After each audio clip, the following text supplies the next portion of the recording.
Pemerintah memastikan penghapusan istilah guru honorer mulai tahun 2027 seiring implementasi Undang-Undang Nomor 20 Tahun 2023 tentang Aparatur Sipil Negara. Lalu, bagaimana nasib guru honorer?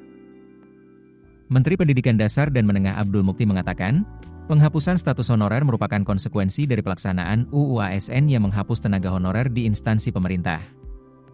Mukti menjelaskan, sebenarnya pelaksanaan penuh aturan tersebut ditargetkan berlaku pada 2024. Namun implementasinya ditunda karena berbagai pertimbangan hingga akhirnya efektif dijalankan mulai 2027.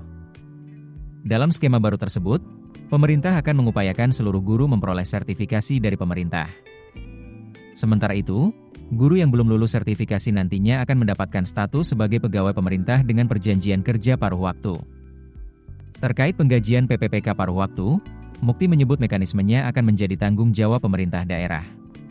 Meski demikian, pemerintah pusat membuka peluang bantuan solusi apabila terdapat daerah yang mengalami kesulitan anggaran. Mukti menegaskan pihaknya akan terus berkoordinasi dengan Kementerian Pendayagunaan Aparatur Negara dan Reformasi Birokrasi agar proses transisi status guru berjalan lancar. Sebelumnya, pemerintah melalui Kementerian Pendidikan Dasar dan Menengah juga telah menyiapkan skema baru untuk memastikan keberlanjutan masa kerja guru non-ASN.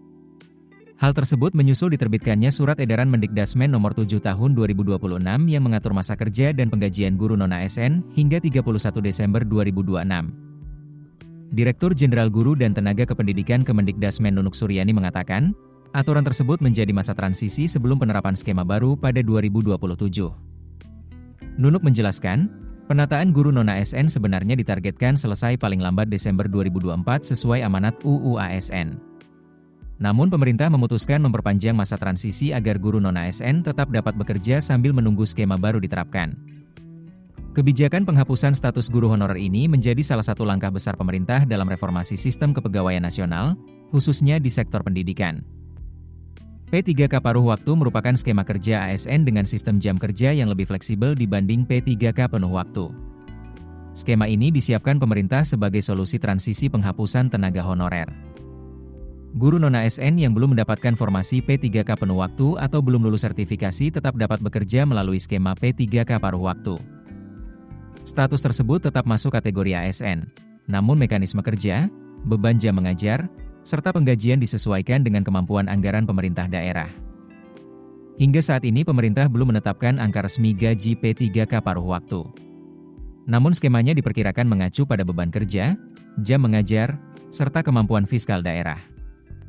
Sebagai gambaran, berikut simulasi kisaran gaji P3K paruh waktu berdasarkan berbagai skema tenaga pendidikan daerah, paling kecil, sekitar Rp1.000.000 hingga Rp2.000.000 per bulan, skema menengah, sekitar Rp2,5 juta hingga Rp4 juta per bulan, paling besar, bisa mencapai Rp5 juta hingga Rp7 juta per bulan tergantung daerah dan jam kerja.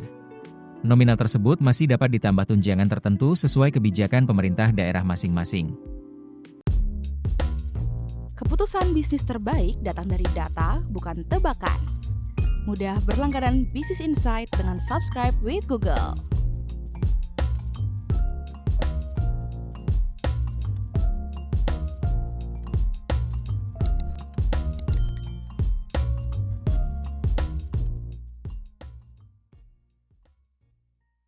Download aplikasi Kontan sekarang di App Store atau Play Store.